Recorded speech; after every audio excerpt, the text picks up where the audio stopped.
El libro del destino. Episodio número 19. Capítulo 3, versículo 18. Nuestro Señor, bueno y misericordioso, dirige al obispo hacia cómo aliviar su pobreza espiritual. Le aconseja que compre oro que es acrisolado al fuego, oro puro y verdadero de él, cuyo valor está muy por encima de la riqueza terrestre de los laodicenses. Con la riqueza imaginada en la que confían los cristianos laodinenses, deben venir a Cristo. La idea del oro sugiere la idea de una compra. Sugiere una autonegación y sacrificio de su riqueza en obras de caridad cristiana, conformable con el consejo de Cristo. Granjeaos, amigos, por medio de la inicua riqueza. Deben rendir su arrogancia, autoconfianza y autoadulación, así asegurando las riquezas invaluables que Cristo les ofrece. Como recompensa por este cambio en su corazón, serán vestidos con ropas blancas de gracia santificante. El significado espiritual de los vestidos blancos es en contraste con los mantos negros manufacturados en la Odisea de la lustrosa lana de las ovejas de esa región. El ejemplo concreto es impregnar en la mente del obispo y del pueblo, que a menos que se levanten del estupor y se vuelvan celosos en obras de caridad, no obtendrán de Cristo el oro con que comprar los vestidos blancos de justificación, y ya no estar desnudos a la vista de Dios. La desnudez en el Apocalipsis significa el estar despojados de todas las obras meritorias. El orden de las ideas es este. Primero, el obispo debe despertar de su autocomplacencia. Las admoniciones le moverán si las atiende. Luego, debe despertar a su parroquia. Él y ellos deben hacer penitencia.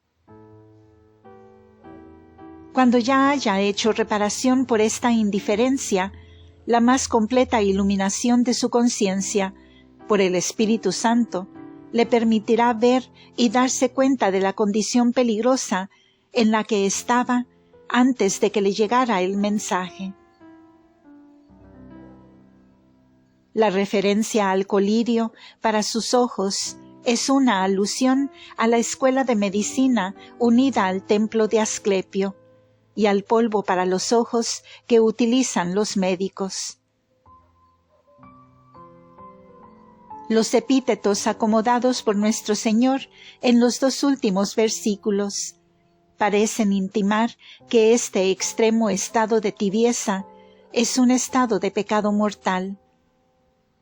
Pero la conciencia del obispo no lo sabe. Había vivido en disfrutes y comodidades, pues ha sido para él solo un pecado material, aunque era culpable por no escrutar su conciencia lo suficiente como para comprender la verdadera condición de su alma. El obispo de Sardes estaba consciente de su estado de muerte espiritual. Esta carta le hará saber al obispo de la Odisea el peligro en el que se encuentra. Versículo 19. Aquí hay una garantía del imperecedero amor de Cristo por su Iglesia y por todos los que pertenezcan a ella. Reprende y castiga solo para sanar y salvar. En griego, la distinción entre las dos palabras empleadas es muy fina y sugestiva. La primera palabra, yo reprendo, transmite el pensamiento de que Cristo convencerá de sus malas obras a los que Él ama. Y la palabra disciplinar, educar, castigar, que por aflicciones Él los educará para corregirles sus caminos. Que el obispo haga ahora penitencia y sea celoso para ser digno de ese amor de Cristo. Santo Tomás enumera 5 razones para los castigos de Dios: para probar, para preservar la humildad, para purificar, para darle gloria a Dios y para castigar a los malos. Versículo 20. En la primera carta, Cristo habla de venir a juzgar. En la tercera carta amenaza con venir pronto. En la quinta carta, que vendrá como un ladrón. Y en esta última carta, Él está a la puerta. Expresó el mismo pensamiento en el Evangelio de San Mateo y de San Marcos. No viene inesperadamente, sino que anuncia su presencia al tocar la puerta. Cristo toca la puerta como un amigo. No viene como un indigente pordiosero, para ser una carga para el que lo reciba. Habla mientras toca, para que no se confunda al visitante. Sus hijos escuchan su voz y lo admiten gozosamente. Y Él se quedará con los suyos en una inseparable unión, en el banquete eucarístico. Cristo viene a ministrar a su anfitrión y a deleitarlo con celestial refrigerio. La condición sine qua non es aceptar su advertencia, ponderarla seriamente y traducirla en acción con temor y humildad. El que Cristo toque a la puerta se ha interpretado consistentemente para significar que su venida a juzgar es inminente. También intima una falta de recepción de este orgulloso, satisfecho y autodisculpado obispo. Está de pie afuera tocando y llamando como un amigo para ser readmitido para poder salvar su parroquia. Todos pueden fácilmente reconocer su voz en las palabras que habla, porque son un eco del Evangelio. Aunque Él inequívocamente llama su atención al terrible peligro que se cierne sobre ellos, y pronuncia palabra de importancia inquietante, hasta amenazar con cierta destrucción. Aún con todo, habla con tono suplicante, extendiendo promesas de deleites sin fin, si le permiten la entrada. Promete en este versículo agasajarlos a su manera. Será un banquete como el de Emaús. Él, el invitado, proveerá el banquete. La unión de una casa es verdaderamente representado al compartir la mesa. Los antiguos consideraban el banquete sacrificial un compartir con la deidad. Esto, sin duda, indica la Santa Eucaristía. Y en la unión eucarística, Él da la promesa de una unión inseparable con Él en su reino.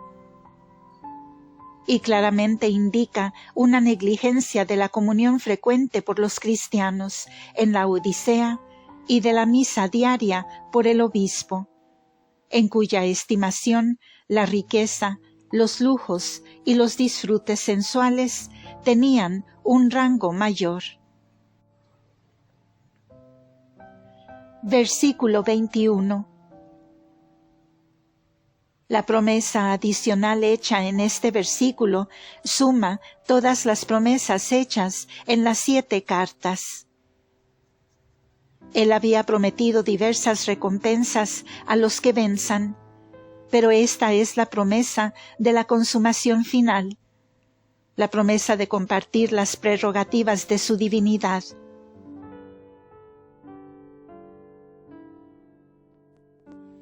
Ahora, ¿qué venció él? Venció al mundo, a todo el mundo, la carne y el demonio. El que triunfe con él debe renunciar al imperio mundial, disfrutes sensuales y los regalos de Satanás. La recompensa de todo esto es la elevación al trono de Cristo, no solo para sentarse con él, sino para compartir los derechos de su trono y para gobernar con él. Para ganar completamente el derecho de su humanidad para gobernar, él había muerto en la cruz.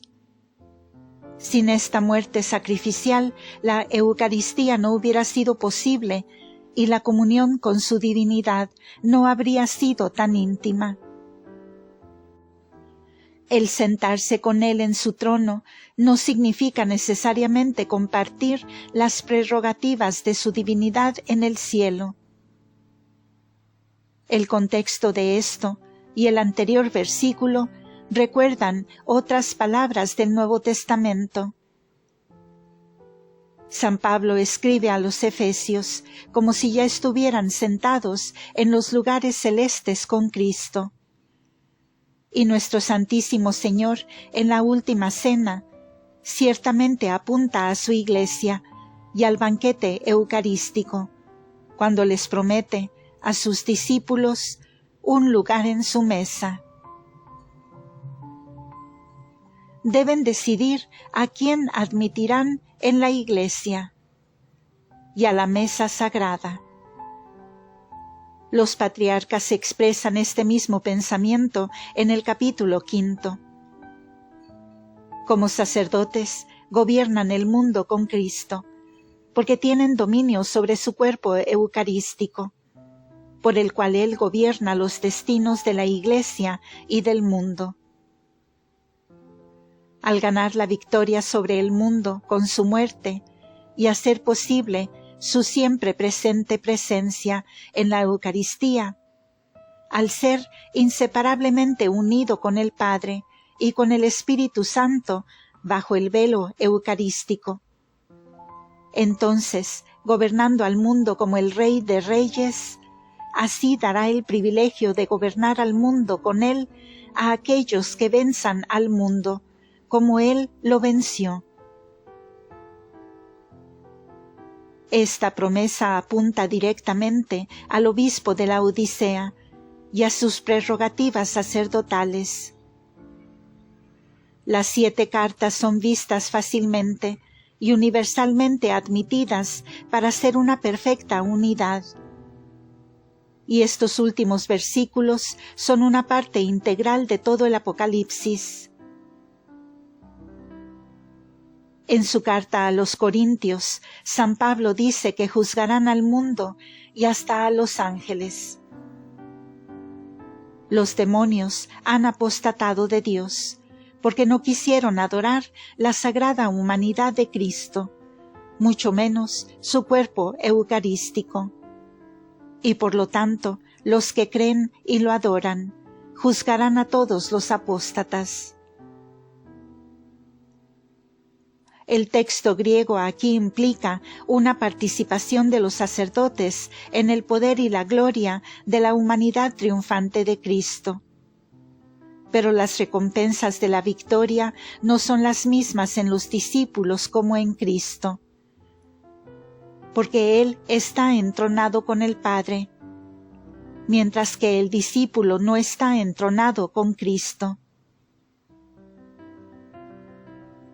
En ninguna parte del Antiguo o Nuevo Testamento se halla que algún escritor inspirado intentara describir la dicha del cielo. San Pablo fue elevado al tercer cielo, pero no se le permitió revelar lo que había visto y escuchado, por lo que sería lógico mantener que San Juan no intentara describir la vida con Dios, sino tan solo las glorias, luchas y triunfos de la Iglesia. Las promesas de fidelidad en estas 7 cartas son promesas de recompensas en la Iglesia, recompensas temporales y espirituales, con el prospecto de una felicidad inefable e interminable en el cielo, de la cual el avance espiritual en la Iglesia es el depósito. Versículo 22. Las últimas palabras son las mismas que aquellas dirigidas a cada una de las 7 iglesias, pero tienen una importancia más amplia. Son una admonición, no sólo para tener muy en cuenta lo que fue escrito al obispo de la Odisea y a su congregación, pero para todos ponderar y seguir todas las advertencias. Las 7 iglesias representan la Iglesia universal o católica. Enfatizan los vicios y negligencias que traen desastre donde sea que aparezcan. Son una admonición para prepararse para el juicio que pronto comenzará, pero que no alcanzará su culminación hasta que esté el Anticristo, y su conclusión en el último día. El capítulo 5 demostrará con una claridad mayor el contexto lógico de los últimos 3 versículos de arriba. La secuencia de los sucesivos capítulos desde el anterior y dará la llave a la interpretación de todo el Apocalipsis y sobre la manera y alcance de la victoria que se ha de ganar. Fin del capítulo 3. El capítulo 4 comenzará en el siguiente audio. Muchas gracias por escuchar.